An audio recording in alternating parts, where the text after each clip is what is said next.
1948년을 건국으로 보는 입장은 현대적인 법적 구조에 대한 국제적 승인의 중점을 둔 그러니까 대외적인 국가의 정체성에 대한 부분이라면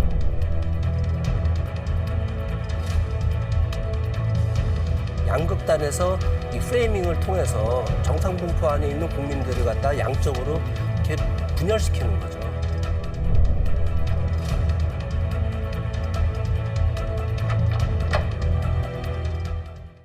안녕하십니까, 조경건입니다. 시사 포커스인 오늘은 우리 정치권에서 반복적으로 나타나는 분열과 반목에 대해 얘기 나눠보겠습니다. 인구 감소, 고령화로 더 이상 늦출 수 없게 된 국민연금 개혁, 또 최근 공개된 부산형 인구정책도 오늘 토론 주제입니다.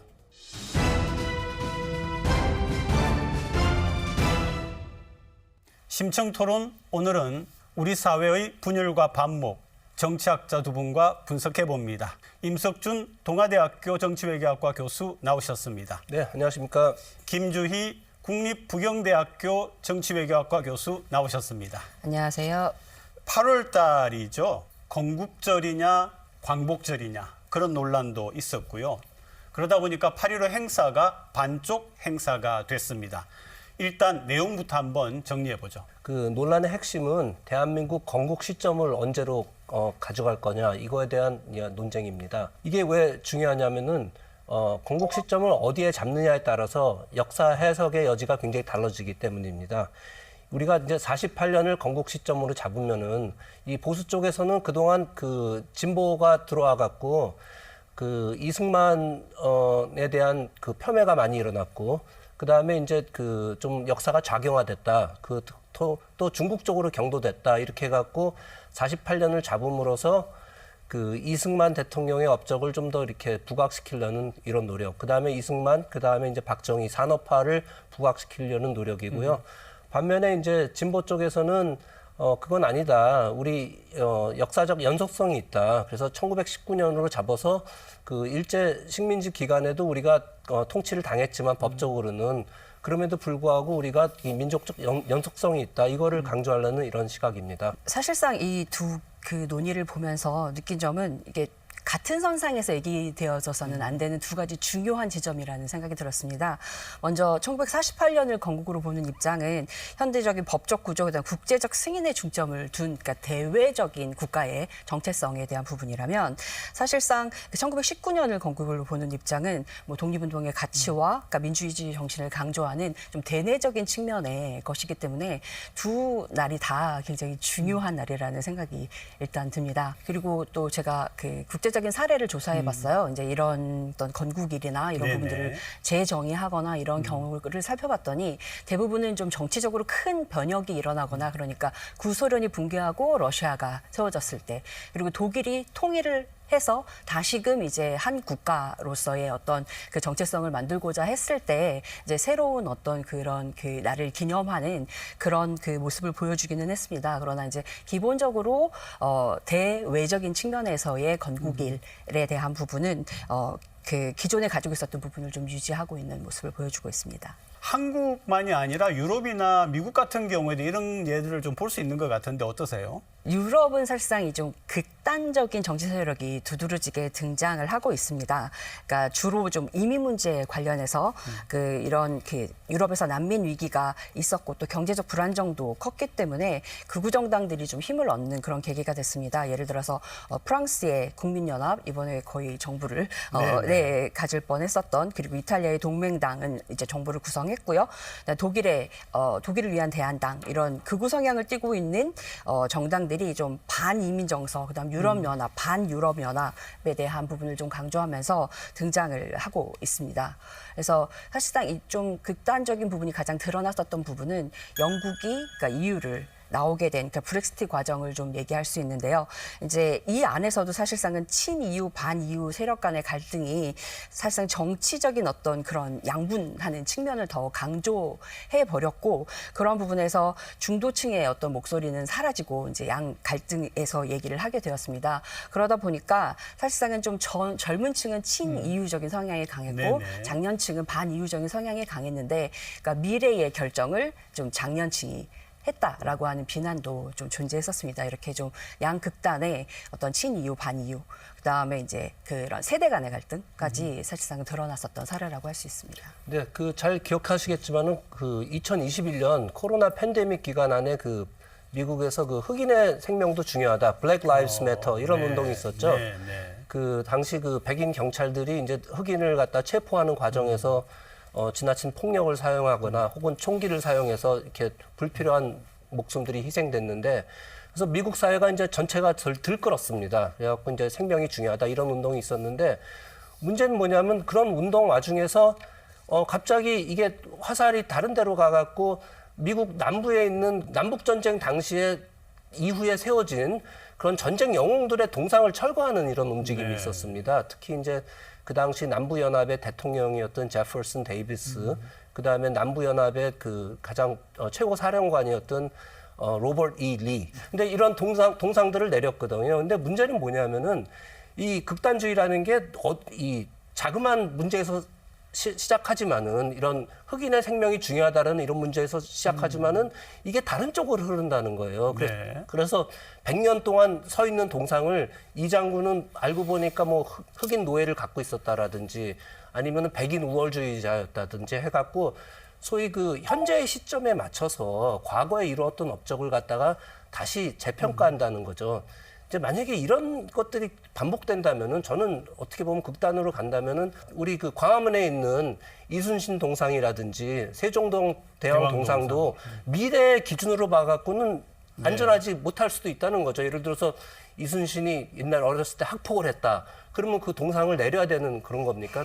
저는 그 자꾸 이제 현재의 기준을 가지고 과거를 지나치게 재단하는 거는 굉장히 위험하다 이렇게 봅니다. 그리고 이제 한번 우리가 이렇게 반목과 분열, 그리고 이게 자칫 잘못하면 극단적인 대립으로 가는데 그 주요 배경 내지는 원인을 한번 좀 살펴보면 좋을 것 같은데, 첫 번째로 아마 우리가 지적할 수 있는 게 정치인들에 의한 그 프레임 설정이 아닌가 싶은데 어떻게 보세요? 두 가지 이유가 있다고 생각합니다. 일단 대중에게 굉장히 단순하게 문제를 갖다 던질 수 있고, 그러면 대중이 금방 이해할 수 있고, 그 다음에 두 번째는 그 자기 편 가르기죠. 자기 편을 그걸 통해서 단속하는 이런 효과가 있기 때문에 프레임이 계속 사용되는데, 우리 정치에서도 계속 사용됐습니다. 그동안 첫 번째 그 노무현 대통령 때는요. 노무현 대통령을 사실은 친서민 정책을 많이 하셨지만은 이거를 그 무슨 좌파 포퓰리스트다 이렇게 프레임을 해갖고 가두었고요. 그다음에 이명박 정부 때는 이거는 친재벌 정부다 해갖고 프레이밍을 씌웠고, 박근혜 정부 때는 박근혜 대통령을 이 공주 프레임으로 이렇게 가두지 않았습니까? 그다음에 이제 최근에 그 문재인 대통령을 갖다가 종북 프레임 뭐 이렇게 가고 가두는데 굉장히 그 비생산적이라고 봅니다.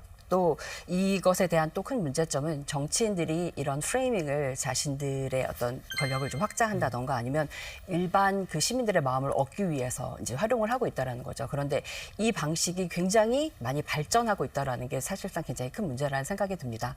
그래서 간단한 예로 그 독일을 위한 대한당이 실질적으로 굉장히 그 많은 지지를 얻게 된 배경에는 굉장히 그 성공적이었던 선거 프레임이 있습니다. 그래서 독일이 독일어로 도이칠란드입니다. 그래서 독일이 더 먼저이고 유럽은 말 그대로 독일이 유럽의 회원국이 아니라 거기 속한 것이 아니라 독일이 더 주권을 가진 국가이다라는 것을 딱 이 독일이라고 하는 단어를 보여주면서 그 도이칠란드에 EU가 들어있습니다. 그래서 독일 안에 EU가 들어있다라고 하는 것으로 그냥 모든 것을 한번에 보여준 그런 사례에 대한 부분인 것 같습니다. 우리가 조금 더 넓혀서 정치인들이 만드는 프레임뿐만 아니라 이걸 또 실어 나르는 유튜버 등을 비롯한 뉴미디어도 굉장히 영향을 주는 것 같은데, 김 교수님 어떻게 보세요, 그 문제는? 저는 처음 이 뉴미디어가 나왔을 때 이제 이것들은 젊은 그 사람들에 의해서 독점이 되겠구나라는 생각을 했습니다. 그런데 어느 날 저희 어머니는 사실상 그 핸드폰을 잘 사용하지 못하시는데 너무나도 유튜브를 잘 보시면서 다양한 정보를 이제 거기서 얻고 계셨습니다. 근데 그 정보가 사실상은 이제 굉장히 편향되거나 아니면 자기들이 보는 관심이 있는 것에 따라서 그 알고리즘이 작동하는 방식으로 되어지는 부분 때문에 이것이 그냥 단순하게 젊은 사람들을 위한 문제가 아니고 굉장히 그 이대로 그냥 두면 큰 다양한 문제들을 만들어낼 수 있겠구나라는 생각을 좀 하게 됐습니다. 이 뉴미디어가 왜 위험하냐면요. 제가 볼 때는 세 가지 특성 때문에 위험한 것 같아요. 첫 번째는 맞춤형 미디어잖아요. 내가 특정 컨텐츠를 보면은 AI가 그 비슷한 컨텐츠를 계속 주니까 내가 굉장히 그 선택적 수용을 하게 되고, 두 번째는 그 혼자서 시청하는 미디어예요. 지금은 그 여러 명이 같이 있더라도 각자 웃고 각자 울고 각자 미워하고 각자 좋아하고 이러고 있습니다. 그래서 이 대화를 나눌 수 있는 그런 공간이 사라지는 거고요. 그다음에 마지막으로는 사실은 그 생산자 입장에서는 클릭에 의존하잖아요. 좋아요, 구독 눌러주세요. 이러니까 그렇죠. 좋아요, 구독을 위해서는 자극적인 내용을 기사로 뽑고, 그다음에 이 내용도 양쪽을 소개하는 게 아니라 그럴 시간이 없는 거죠. 한쪽의 극단적인 것만 딱 소개한다. 이렇게 해갖고 소위 맞춤형 미디어라는 것, 그다음에 이제 그 혼자 하는 시청하는 거, 그다음에 이제 클릭에 의존하는 거, 이런 것 때문에 굉장히 그 뉴미디어가 오히려 우리 사회의 분열을 조장하지 않나 이렇게 생각합니다. 전 한 가지 더 붙이고 싶은데요. 이제 여기서 책임을 개인에게 전가하는 겁니다. 그러니까 개인이 이게 가짜 뉴스인지 진짜인지를 구별하는 능력을 너희가 알아서 갖춰라라는 거죠. 참 이게- 문제네요. 네, 네. 네. 그래서 이런 부분을 사실상은 전통 미디어가 해줘야 하는데 이제 그 부분이 지금 잘 되지 않는다는 것, 그리고 뭐 이후에 또 말씀드리겠지만 이제 한국 안에서의 그 불신에 대한 부분인 것 같습니다. 그러니까 모든 영역에 있어서의 불신, 특히 그러니까 전통 미디어에 대한 불신이 굉장히 크지 않습니까? 그래서 이전에 이제 연구 결과를 보면 누가 그러니까 어떤 국가가 가장 잘 이렇게 이런 그 뉴 미디어 사회에서 잘 살아갈 수 있을 것인가를 했을 때 핀란드 같은 나라가 이제 1등을 차지했거든요. 그러니까 미디어 리터러시로, 그러니까 미디어를 이해할 수 있는 능력을 평가한 것인데, 그렇게 높은 순위를 얻은 국가들의 공통점은 전통 미디어, 자기들의 뉴스가 방출되는 기존의 미디어에 대한 신뢰가 굉장히 높다는 거였습니다. 그래서 그런 부분을 우리가 좀 생각해 볼 필요가 있을 것 같습니다.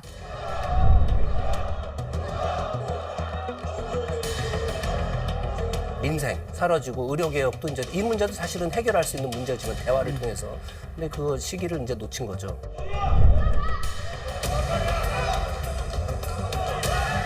분열과 반목을 끝내고 이제 어느 정도 서로 합의하고 타협점을 찾아갈 수 있는 그런 모습을 일단 정치권에서 먼저 보여주고,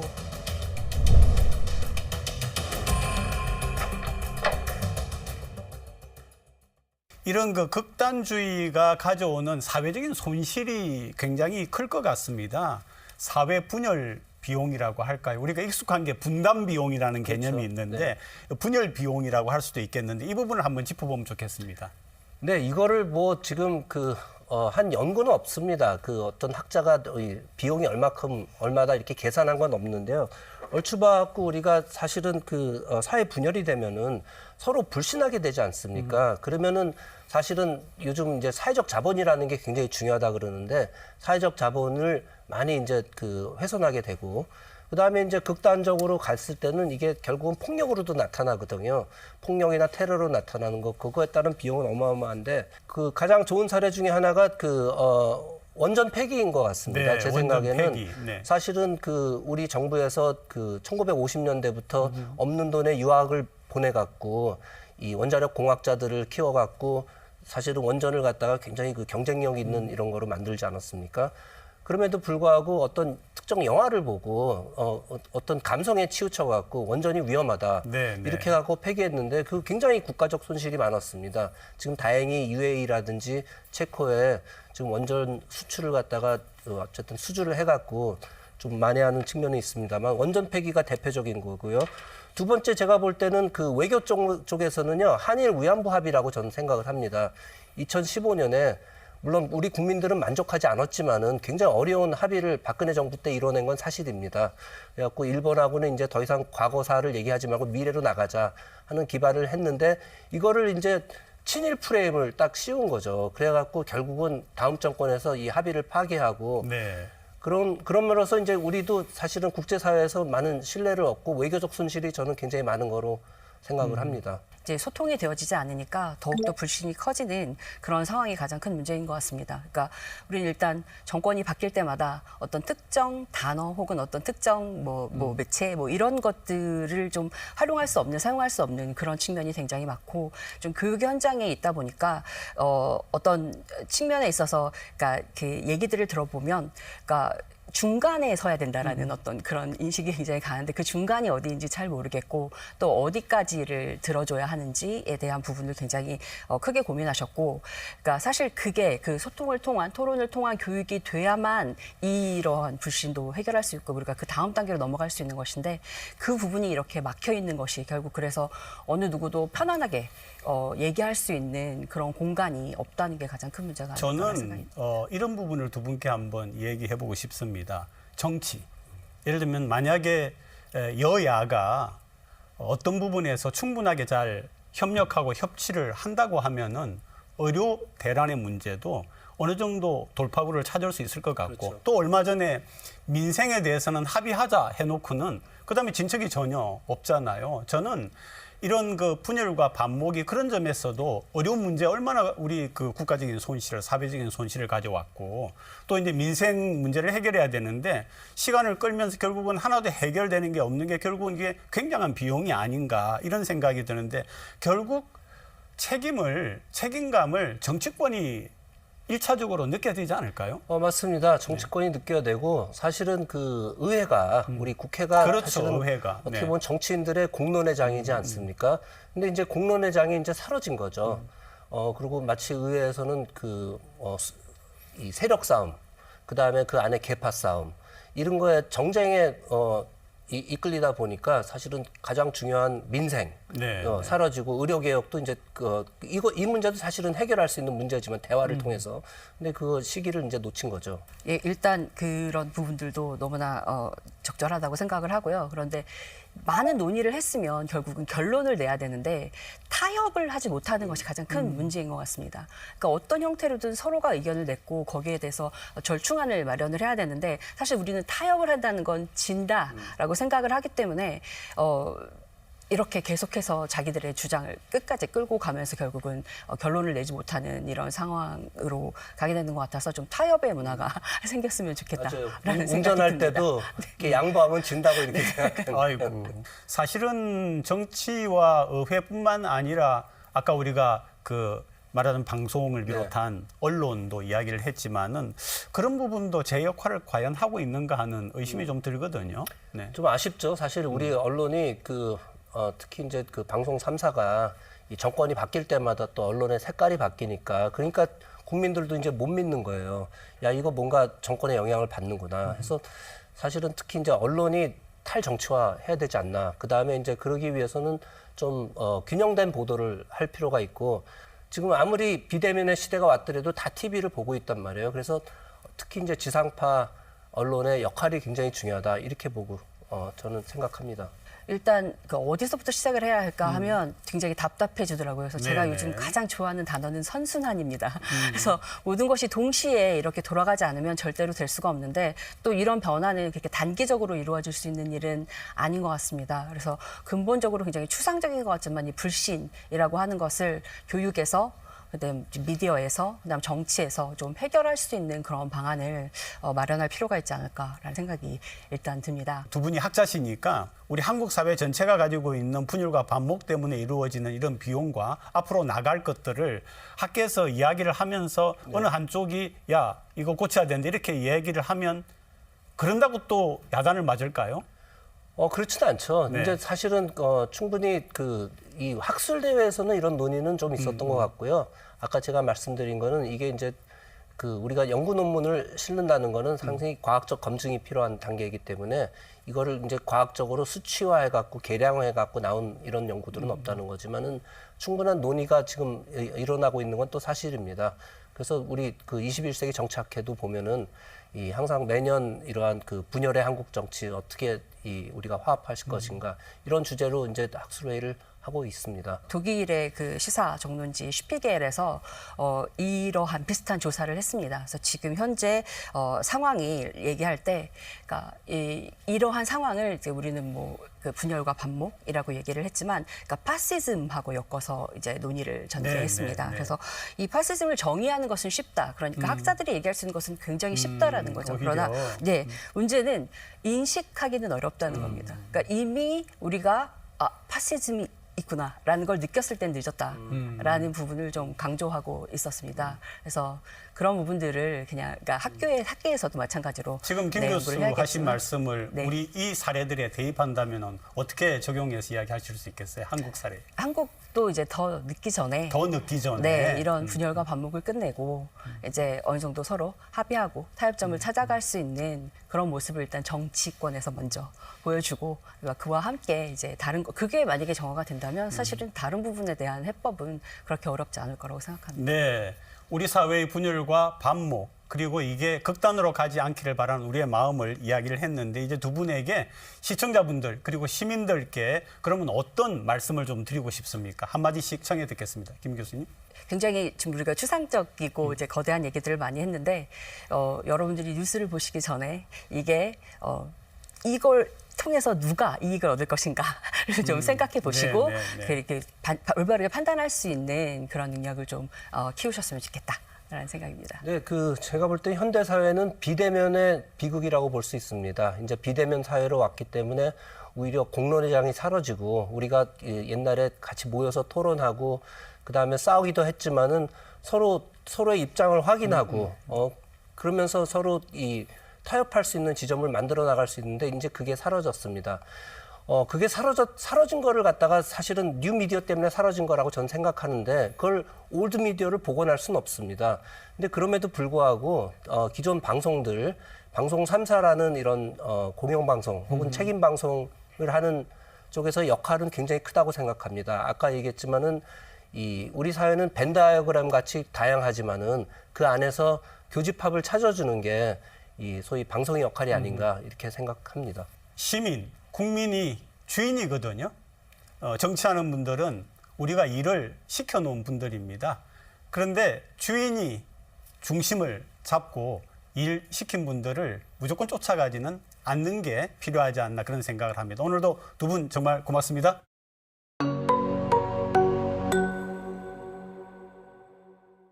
매주 부산 현안을 다양한 시각에서 분석해보는 뉴스앤 이슈. 오늘도 서지현, 송우연, 부산시의원 두 분 나오셨습니다. 어서 오십시오. 네, 오늘 첫 번째 토론 주제는 정부 국민연금 개혁안입니다. 영상부터 보시겠습니다.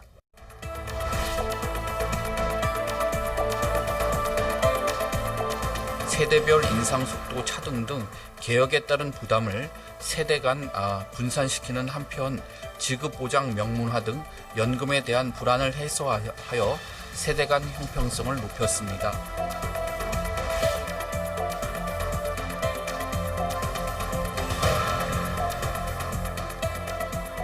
저희가 개개인의 가입 이력까지는 사실 고려하지는 못했고요. 과거에 높은 소득 대체율을 적용을 받았던 세대였느냐, 과거에 낮은 보험료를 냈었던 세대였느냐만 고려를 했던 거고요.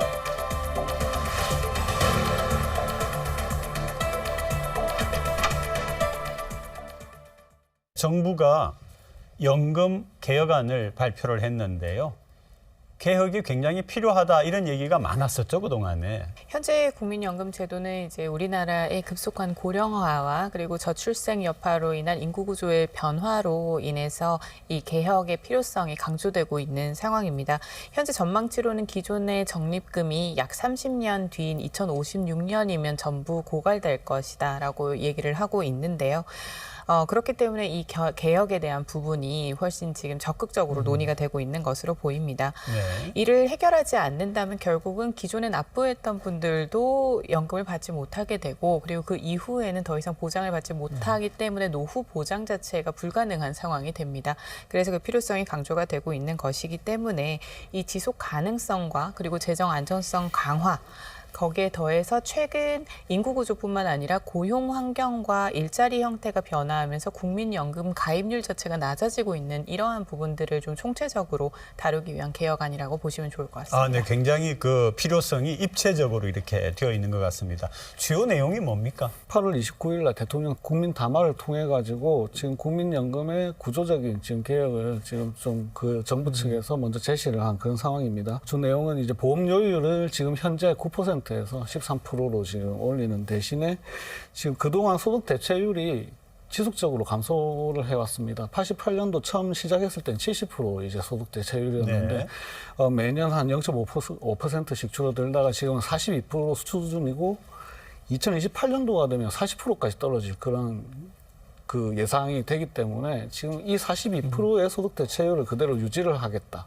그리고 지금 기금 수익 제고를 위한 이제 그런 정책들을 지금 해서 기금 이제 수익률을 높일 수 있는 그런 방안들을 제시를 하고 그리고 물가나 이제 인구 구조에 따른 이제 그 연금 소득이 이제 달리 적용이 될 수 있게끔 자동 조정 장치를 이제 도입을 하는 이런 내용이 주요 내용으로 볼 수가 있습니다. 인상을 하되 차등 적용을 한다 이런 얘기도 있고요. 또 세대 간 형평성도 고려를 한다 이런 얘기가 있는데 세대 간 형평성이라고 하는 게 오히려 세대 갈등을 지금 부추기는 측면도 있다 이런 얘기가 막 있어가지고 이 부분도 한번 좀 정리를 해보죠. 실질적으로 50대 같은 경우는 매년 1%씩 빠르게 인상을 해서 4년 후 13%를 내야 하는 상황이고요. 네. 20대 같은 경우는 매년 0.25%씩 올려서 16년에 걸쳐서 13%에 도달을 하게 되는 형태입니다. 사실 20대 같은 경우는 이제 초기 자산을 형성해야 하는 시기이고 그리고 초봉이나 연봉 자체가 높지 않은 상황이기 때문에 그러한 비율이 좀 적용이 된 것으로 보이고요. 다만 50대 같은 경우는 갑작스러운 지출의 증가와 이제 소득, 고정 소득에서 이제 발생하는 지출로 인한 부담이 좀 증가할 수 있습니다. 그래서 미래 세대의 그 연금 부담을 현 세대가 이제 함께 짊어지는 측면에 대해서 오히려 50대 이상 측면에서 이 부담감을 호소할 수 있는 상황입니다. 참고적으로 말씀을 드리면 국민연금의 이제 보험료율이 우리나라가 지금 다른 OECD 선진국에 비해서 많이 낮은 편입니다. 이런 재정 상황을 감안해서 지금 좀 더 현실화시켜서 지금 소득 대체율도 저희가 좀 더 높일 필요가 있고 그렇기 때문에 지금 인상에 대해서는 지난 21대 국회에서도 지난 3월 달에 국회 연금개혁 공론화위원회를 통해서 지금 이안 모두 다 이제 요율을 12%, 13%씩 인상을 하고 그리고 대체율도 50% 그리고 40%로 이렇게 인상을 하는 안을 발표한 상태인데 결국에 21대에서 그걸 정리하고 있지 못하고 이제 이런 연금 개혁안이 지금 수면 아래로 이제 가라앉았기 때문에 다시 이제 대국민 담화를 통해서 이번에 정부에서 이렇게 국회에 어떻게 보면은 먼저 이 이슈를 던졌다고 보시면 그러니까 이제 그 정부 입장에서는 국회 보고 속히 이 지난번에 못한 걸 논의를 해라 이런 얘기인가요 지금? 네, 아무래도 2056년에 재정이 고갈될 수밖에 없기 때문에 지금 그 기준으로 한다고 하면 90년대생 이후부터는 연금을 받지 못하게 되는 구조가 됩니다. 그렇지 않아도 프리랜서나 또 쉬었음에 대한 경제활동에 쉬는 인구가 늘어나고 있는 상황이라 젊은 세대들의 연금 납입률도 떨어지고 있는 상황에서 이 수급에 대한 불안감까지 높아진다고 하면 이 연금에 대한 재정 고갈은 더 빨라질 수밖에 없습니다. 그래서 하루라도 빨리 이 부분이 개혁이 이루어져야 된다는 것인데 1988년 처음 도입 이후에 98년 그리고 2007년 두 차례에 거쳐서 연금 개혁이 있었지만 최근까지 이루어지고 있지 않았습니다. 그렇기 때문에 시기적으로는 시급하다라는 지점에 대해서는 동의를 합니다만 말씀하신 것처럼 모두를 만족시킬 수는 없기 때문에 어떤 젊은 세대들 같은 경우에서는 혜택을 적게 받는다는 불안감이 있을 수 있고 기성세대 같은 경우는 보험료율이 올라간다는 부담감이 있을 수 있습니다. 그리고 거기에 더해서 소득 불균형에 대한 부분이 아직까지 완벽하게 커버가 될 수 있지는 않는 상황이기 때문에 좀 더 충분한 설득과 설명을 통한 개혁이 필요하다라는 말씀드립니다. 그러니까요. 하나 또 이제 의문이 드는 거는 65세까지 보험료를 이렇게 납부를 해라 이렇게 하면은 자 65세가 예를 들면 정년이라고 생각할 때 정년까지 못 가는 경우도 있을 수가 있고요. 그다음에 또 일이 없어지는 경우도 있을 건데 그런 것에 대한 어떤 이렇게 보완책 같은 건 있는 건가요? 어떻게 돼 있습니까? 지금 65세까지 보험료를 이제 내기 어렵다는 이제 전제가 이제 결국에는 62세 이상의 인구가 계속 지속적으로 늘어나고 있고 지금 현재 그 60세 이상의 이제 고용률 이제 48.5%로 아니 정말 절반 이하 수준으로 되게 저 낮은 고용률을 네, 보이고 네, 있기 때문에 네. 지금 걱정을 하는 부분도 저희가 충분히 이해를 하고 있습니다.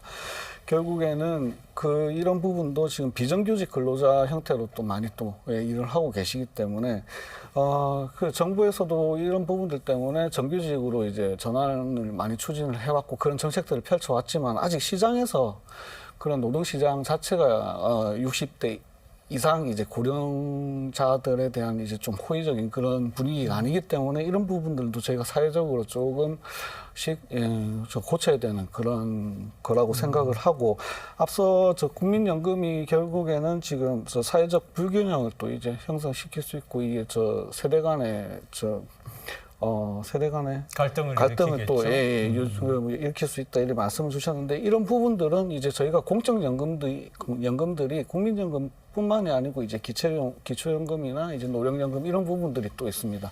이런 부분들이 또 보완할 수 있게끔 하는 정책들이 같이 시행이 돼야 된다고 생각을 하고요. 그런 측면에서 이번 그 대통령 담화에서 그런 다른 공적연금에 대한 이런 보완책들도 지금 세부적으로는 아니지만 이 이슈를 지금 이번에 띄우셨거든요. 법률 개정을 통해서 이제 연금 지급의 보장을 이제 또 하겠다 이런 부분들이나 기초연금 개선을 통해서 이제 저소득 노인을 지원을 강화를 하겠다 이런 부분들 그리고 세제 혜택 등으로 개인연금을 또 활성화시키겠다 이런 부분들이 있기 때문에 공적연금이 서로 이제 역할을 하면서 조금씩 보완이 되어 가야 된다고 생각을 합니다. 네, 그리고 이제 하나 그 개념이 자동 안정화 장치 이런 얘기가 나오던데 이게 무슨 얘기예요? 자동 안정화 장치라고 부르기도 하고 자동 조정 장치라고도 네네. 부르기도 합니다. 다르게 바꿔 말하면 연금 삭감 장치라고도 보실 수가 있는데요. 이 연금 제도의 지속성을 확보하겠다라는 목적이 큰 장치이기는 합니다.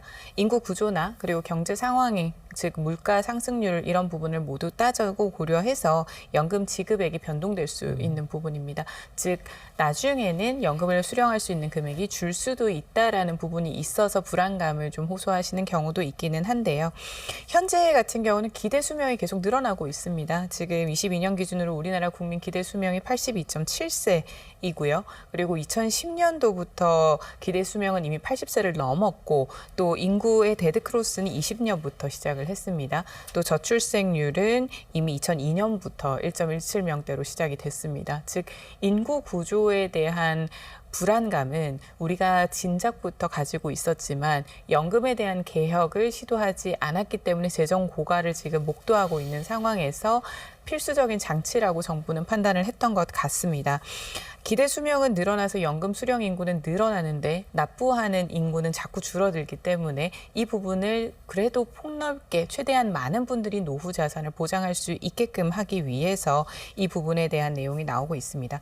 일본 같은 경우는 2004년도부터 도입을 했고요. 스웨덴 같은 경우에서도 재정 안정성 차원에서 연금 부채가 수입보다 높을 경우에는 연금액을 좀 조정하는 그런 네. 형태로 진행하고 있습니다. 지금 아직은 아니잖아요. 그러니까 앞으로 합의도 필요하고 조율도 좀 필요할 것 같은데 보완이 가장 필요한 부분이 뭐다? 한두 가지씩만 짧게 좀 짚어주시죠. 연금 개혁이기는 합니다만 결과적으로 좀 총체적인 접근이 필요하다고 봅니다. 일자리 형태에 대한 부분도 많은 보장이 좀 필요하고요. 그리고 개혁을 함에 있어서 고용 환경에 대한 개선도 필요합니다. 고령층에게 이제 만 65세 이상까지도 부과를 하겠다라고 한다고 하면 결국은 정년 연장이나 그리고 공공 일자리뿐만이 아닌 노인 일자리도 많아져야 된다는 것이고요.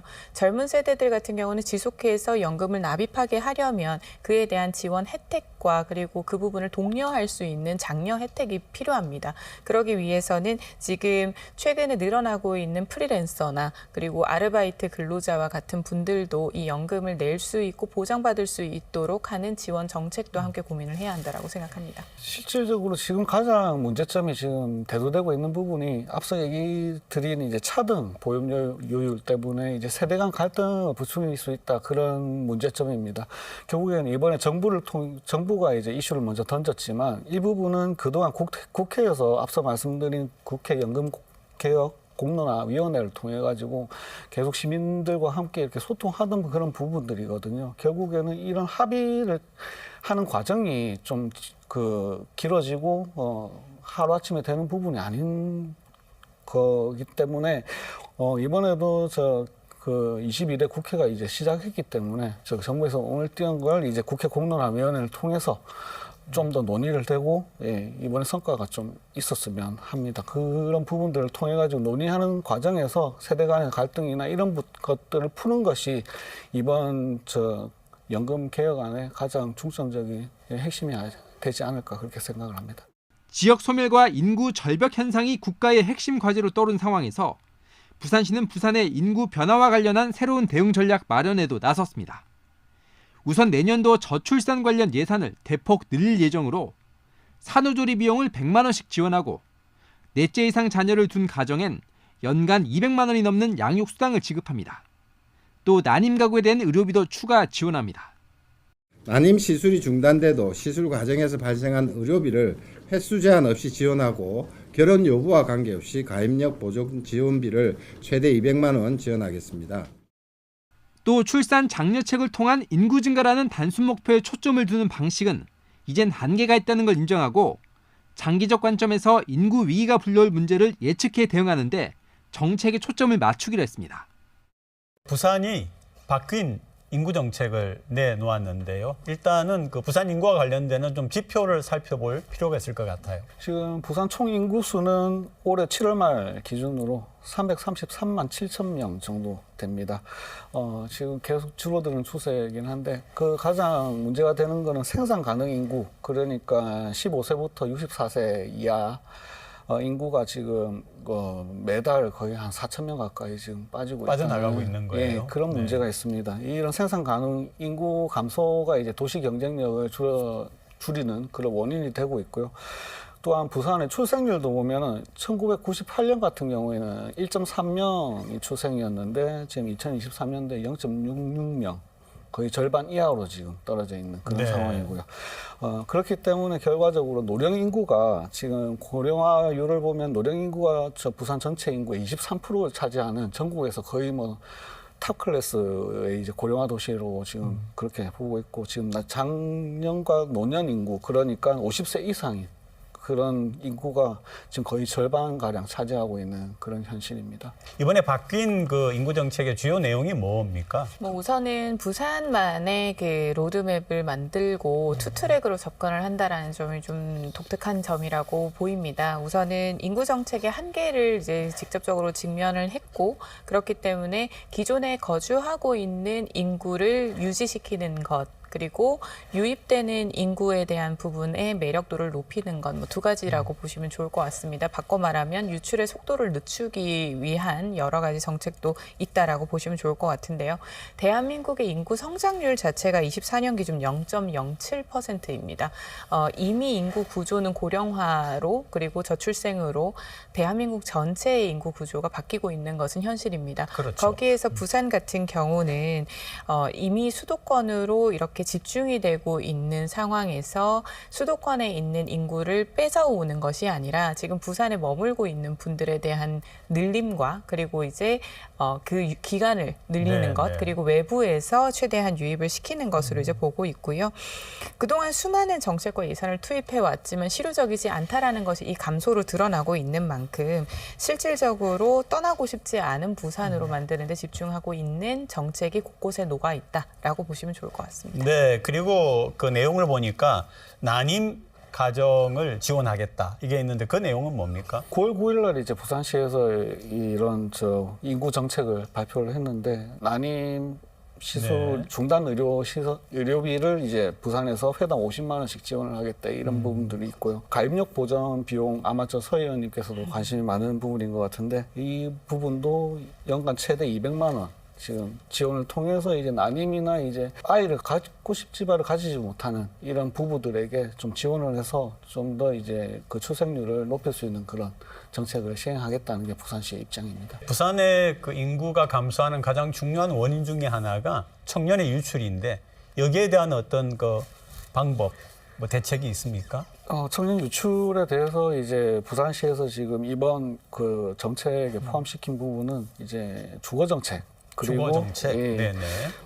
청년 인구에 대한 이제 패러다임 변화라고 볼 수 있습니다. 주거 정책 같은 경우에는 신혼부부 대상으로 지금 하고 있는 럭키 세븐 하우스라든지 청년 다자녀 가구들에게 이런 럭키 세븐 하우스를 이제 확대 공급하는 그런 정책들이 이제 반영이 됐고요.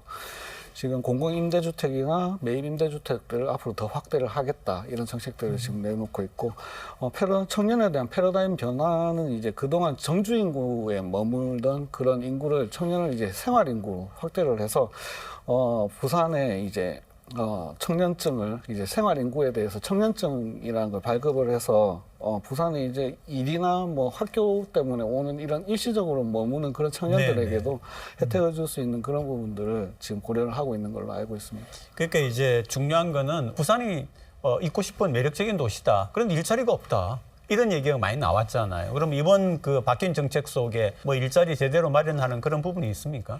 신성장 산업을 좀 중심으로 발굴하는 것과 부산에 있는 기존의 기업들이나 창업에 대한 부분을 좀 확대를 해서 부산만의 경쟁력 있는 기업을 만들겠다라는 부분이 좀 눈에 띕니다. 사실상 대기업 유치라는 부분은 많은 분들이 선호를 하시는 정책이고 그리고 목소리는 높게 나오고 있지만 사실상 수도권이 집중되어 있는 강력한 산업 생태계와 인프라를 모두 부산으로 가지고 온다라는 것은 현실적으로 불가능하기 때문에 부산이 대기업에게도 매력적인 풍토를 만들기 위해서는 부산 지역 내의 경제나 산업에 대한 경쟁력이 높아져야 됩니다. 그러한 차원에서 신산업에 대한 성장 동력을 높여서 항공우주나 그리고 혹은 해양물류나 여러 가지 조금 더 테크 기반으로 사업을 좀 확장할 수 있는 부분을 발굴하고 있습니다. 부산 사회조사에 따르면 부산에 계속 살고 싶다고 응답한 시민은 75.7%고 네. 20년 이상 부산에 거주하고 있는 청년의 비율은 74%입니다.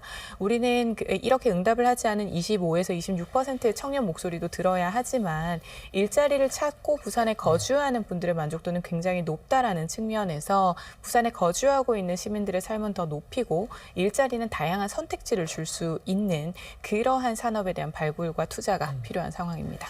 거기다가 이제 부산이 초고령 사회인데 그러면은 연령이 높은 분들을 위한 그런 노령 인구에 대한 정책도 좀 필요하지 않을까요? 노년에 계시지만 충분히 일할 수 있는 분들은 제가 이제 공공일자리, 단순한 공공일자리보다는 좀 더 지역 사회에서 그분들의 이제 경륜이나 이런 것들을 활용할 수 있는 그런 일자리를 찾기 위해서 일자리 플랫폼을 구축하고 이제 전문가 풀을 구성하는 그런 사업들을 진행을 하고 있고, 그리고 앞서 말씀드린 공적연금들을 보완을 해서 부산형 이제 노후 소득 보장제를 이제 도입하겠다. 네. 예, 이런 정책을 지금 발표한 상황입니다. 요즘 이렇게 거리를 이렇게 다니다 보면은요, 이전에 비해서 참 외국인이 부산에도 많다 이런 생각이 들더라고요. 그런데 정주 인구를 늘리기 위해서 외국인을 포용한다 이런 부분도 있지 않겠습니까? 외국인 정책에 대한 부분도 정주 인구로서의 유입과 또 생활 인구로서의 유입 두 가지를 모두 다 살피고 있는 중입니다. 유학생은 3만 명 시대를 이제 공표를 하기도 했고 또 외국인 관광객도 300만을 만들겠다라는 목표가 지금 현재 발표는 됐습니다. 생활 인구 차원에서 봤을 때는 외국인 관광객의 증가는 결국 소비의 증가로도 볼 수가 있고 그것은 결국 우리 부산의 자영업자들이나 또 소상공인들에게 혜택으로 돌아갈 수가 있습니다.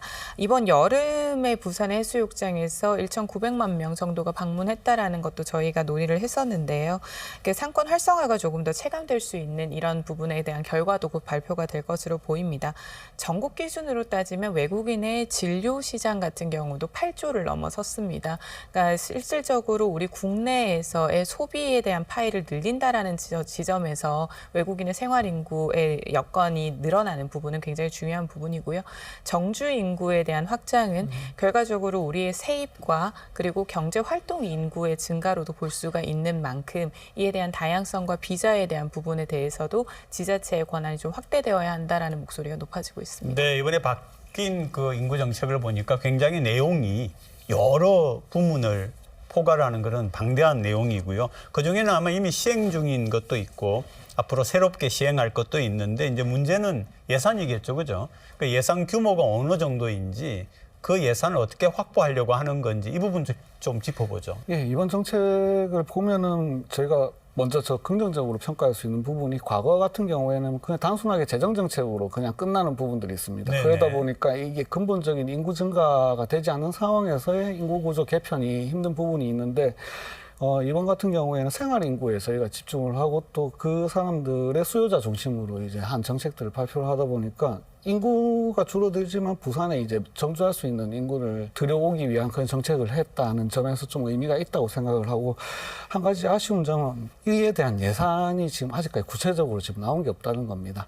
지금 시행하고 있는 정책들도 있습니다. 예를 들면 난임 중단 의료비 같은 경우에는 지금 시에서 지금 75% 그리고 저 구군에서 25%를 지금 들여가지고 25년도에 지금 신규 사업을 지금 하기 위한 사정 절차를 지금 이행하고 있고요. 지금 가입력 보조 지원 같은 경우에는 국가에서 지금 22%를 지금 드리고 있고 시에서 67%, 구군에서 지금 12% 해서 국가 차원의 난자청자를 동결하는 이런 사업들을 진행을 하고 있는 상황에서 네. 시에서 이번에 배아 동결까지 지금 하겠다 이런 것들이 있습니다. 그런데 이런 시행하고 있는 예산이나 사업들뿐만이 아니고 이제 이번에 새로 들어온 이제 조부모 돌봄 수당이라든지 액티브 시니어 정책이나 이런 부분들에 대해서는 아직 구체적인 예산이나 사업에 대한 구체적인 방안이 나오지 않았거든요. 지금 시에서도 올해 이제 본예산을 준비를 하면서 그런 부분들을 고민을 하고 있는데, 이런 부분이 빨리 지금 해소가 돼야지 내년부터 사업이 정상적으로 진행되실 수 있을 거라고 생각합니다. 네, 송 의원님이 이제 전반적으로 마무리하는 그런 말씀을 해주셨는데 우리 서 의원님도 인구 정책과 관련되는 예산 규모, 그다음에 또 어떤 점이 그래도 이번에 긍정적이다, 또 이제 보완할 부분 이렇게 좀 짚어주시죠. 뭐 인구 정책 담당관이 이제 신설이 되었기 네. 때문에 이러한 정책 방향도 나왔지만, 사실상 인구 정책을 우리가 고민을 하는 것은 도시의 매력도를 높이는 것이기 때문에 곳곳에 스며들어 있습니다. 뭐 주택이나 교통, 그리고 출산, 돌봄, 여러 가지 분야의 곳곳에 스며들어 있는 것이 인구 정책입니다. 그렇기 때문에 이러한 사업들의 명으로만 따져봤을 때는 6년간 약 4조 5천억 정도가 부산에서는 인구 정책 사업으로 쓰였다라고 말씀을 드릴 수가 있고요. 인구 정책이다라는 것으로 타이틀을 달아서 찾아보면 122개 정도의 사업이 있습니다. 네, 하지만 네. 이런 사업 안에는 가덕도 신공항에 대한 부분이라든지 전세 사기 피해 지원에 대한 부분도 들어가 있습니다. 즉 아주 명확하지는 않고 통합적인 접근으로 결국은 보고 있다라는 것으로 봐야 합니다. 저출생 관련 사업도 358개에 해당을 하는데 구군과도 굉장히 중복되는 사업이 많습니다. 그래서 결과적으로는 인구 정책에 대해서 이제는 총괄하는 자세로 담당관을 지정해 관리하겠다라는 측면은 굉장히 발전적인 것으로 보이고요. 아쉬운 지점에 대해서는 이에 대해서 통계라든지 데이터를 관리를 하는 것, 그리고 전체적으로 시에서 일어나고 있는 사업에 대한 지표 관리와 성과 관리에 대한 부분은 아직까지 명확히 발표되지 않았다라는 것이 좀 아쉽습니다. 그렇게 하기 위해서는 아무래도 구조에 대한 부분에서도 더 추가적인 인력이 필요할 것으로 보이고요. 전문성도 필요해 보입니다. 그런 부분이 차차 나아질 수 있기를 기대합니다. 자, 오늘 두 분 정말 고맙습니다. 네.